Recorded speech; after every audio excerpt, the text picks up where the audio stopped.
Bismillahirrahmanirrahim. Assalamualaikum warahmatullahi wabarakatuh. Alhamdulillah wassalatu wassalamu ala rasulillah wa ala alihi wa sahbihi wa mawala amma ba'du. Teman-temanku, sahabatku, saudara dan saudariku, dimanapun engkau berada, semoga kita di bulan yang suci ini, bulan Ramadan, dirahmati, diampuni, dan yang paling khusus diterima amal ibadah kita. Ramadan kali ini, Ramadan yang tidak seperti biasa. Mungkin ada teman kita yang tertimpa musibah ini, dari mulai di PHK dari tempat kerja, kehilangan pendapatan, atau mungkin terpisah dengan anggota keluarga. Tetapi jangan karena musibah ini kita jadi mengeluh. Kita harus tetap sabar akan musibah yang kita dapati. Wa basyiris sabirin, dan berikanlah kabar gembira kepada orang-orang yang sabar. Quran Surat Al-Baqarah ayat 155. Pertanyaannya, siapakah orang yang sabar itu? Alladzina idza asobathum musibatun qalu inna lillahi wa inna ilaihi raji'un. Yaitu orang-orang yang apabila ditimpa musibah mereka mengucap inna lillahi wa inna ilaihi raji'un. Quran Surat Al-Baqarah ayat 156.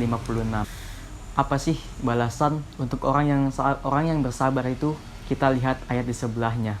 Ulaika alaihim sholawatum mir rabbihim wa rahmah wa ulaika humul muhtadun. Mereka, orang-orang yang sabar itulah yang mendapat keberkatan yang sempurna dan rahmat dari Tuhannya. Dan mereka itulah orang-orang yang mendapat petunjuk. Quran Surat Al-Baqarah ayat 157. Dari Abu Hurairah, dari Nabi SAW bersabda, tidaklah seorang muslim tertimpa suatu penyakit dan keletihan, kekhawatiran dan kesedihan, dan juga gangguan dan kesusahan, bahkan duri yang melukainya, melainkan Allah akan menghapus kesalahan-kesalahannya. Hadis riwayat Bukhari Sahih. Man shoma Ramadana imanan wahtisaban ghufira lahu ma taqaddama min dzambi. Man shoma Ramadana, siapapun yang menunaikan ibadah puasa Ramadan. Man menunjuk pada satu pelaku atau subjek atau objek, tapi bentuknya tunggal dan sifatnya terbuka. Artinya bisa laki-laki, bisa perempuan, bisa tua, bisa muda, semuanya terbuka. Allah memberikan kesempatan kepada setiap personal kita tanpa terkecuali, tanpa batas, sepanjang ia memenuhi kualifikasi untuk menunaikan puasa Ramadan. Apa yang ditawarkan oleh Allah oleh nisan Nabi ini? Pertama, imanan wahtisaban. Tidak semua orang yang berpuasa, tapi khusus yang menunaikan ibadah puasa Ramadannya dengan penuh keimanan dan ketulusan kepada Allah Subhanahu wa taala. Apa yang kemudian dimaksudkan oleh hadis ini? Ghufirallahu ma taqaddama min dzanbih. Kata Nabi, orang yang menunaikan ibadah puasanya dengan tulus karena Allah, maka ia mendapatkan bonus, diampuni semua dosanya dari mulai ia balik sampai dia berpuasa. Pada Ramadan tahun ini, kita tetap bisa menikmati Ramadan dengan bermunajat di rumah. Kita menjaga diri di rumah, karena dalam pandangan Islam, mencegah itu lebih baik daripada mengobati.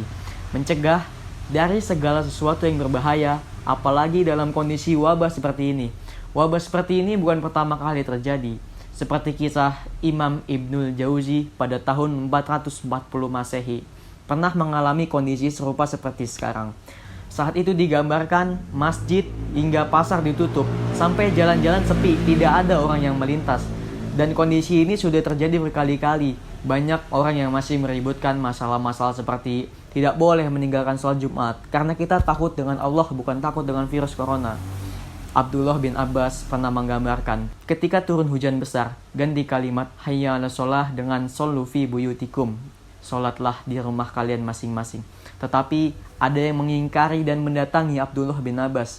Mengapa muazin mengubah kata-kata azan? Apa ini? Ini sebuah kemungkaran. Ini tidak pernah terjadi. Apa kata Abdullah bin Abbas? Apakah kalian merasa heran dengan hal itu? Sungguh, orang yang lebih baik dariku telah melakukan semua ini, yaitu Rasulullah Shallallahu Alaihi Wasallam. Hal seperti ini juga pernah terjadi pada zaman Nabi Muhammad Sallallahu Alaihi Wasallam. Pada suatu ketika turun hujan yang besar hingga jalanan yang biasa dilalui tidak bisa dilewati. Makanya Nabi Muhammad SAW menyuruh muazin mengumandangkan "Shollu fi buyutikum". Wabah ini bukanlah suatu penyakit yang bisa kita anggap remeh, kita anggap enteng. Ini merupakan suatu musuh yang berbahaya untuk menyerang kita. Kita harus berhati-hati dan waspada. Pada bulan suci Ramadan ini, kita bisa menjadikan nikmat. Kita dapat lebih dekat dengan keluarga. Kali ini kita jadikan Ramadan yang istimewa. Kita harus selalu menjaga kebersihan, menjaga wudhu. Jangan membiarkan wabah ini menyebar ke seluruh penjuru negeri kita. Ada orang yang bertanya, bagaimana dengan ibadah kita? Seperti tarawih, itikaf, tadarus, berbagi buka puasa bersama, dan kita ingin mengejar dan meraih amal yang sempurna. Tetapi jika kondisi seperti ini, kita kehilangan kesempatan untuk menyempurnakan ibadah. Apa kata Rasulullah Shallallahu Alaihi Wasallam dari hadis yang diriwayatkan Imam Sahih Bukhari? Kalau ada di antara hamba karena dia musafir atau karena dia sedang sakit dan berkurang aktivitas ibadahnya, tetap nilai pahala sempurnanya di sisi Allah Subhanahu wa taala sebagaimana ia melakukan ibadahnya dengan normal. Teman-temanku, inilah kesempatan kita untuk bermunajat kepada Allah Subhanahu wa taala di rumah. Angkat tangan kita memohon kepada Allah Subhanahu wa taala mengangkat penyakit ini. Memang kita tidak bisa bermunajat di masjid, tetapi barangkali munajat kita yang tulus dan ikhlas di rumah masing-masing pasti akan Allah ijabah dan Allah kabulkan. COVID-19 memang membuat seluruh pertemuan, seluruh kegiatan keagamaan dan masjid ditutup. Tetapi COVID-19 tidak dapat membatalkan Ramadan. Kali ini Ramadan yang istimewa, Ramadan yang spesial. Seluruh kegiatan keagamaan dapat diikuti secara online dari berbagai platform seperti Facebook, Instagram, YouTube, dan lain-lainnya. Seluruh umat muslim di dunia dapat menyaksikannya dari rumah dan dimanapun ia berada. Masjid mungkin ditutup, tapi pintu kebaikan selalu terbuka. Kebaikan akan terus berlanjut, baik online maupun offline. Pada Ramadan kali ini, masjid terbuka lebih lebar dari biasanya. Maka, tidak ada halangan untuk kita terus bermunajat kepada Allah Subhanahu wa taala. Bersatu lawan COVID-19. Saya, Akmal Maulida Hafiz, SMA Negeri 64 Jakarta. Wassalamualaikum warahmatullahi wabarakatuh.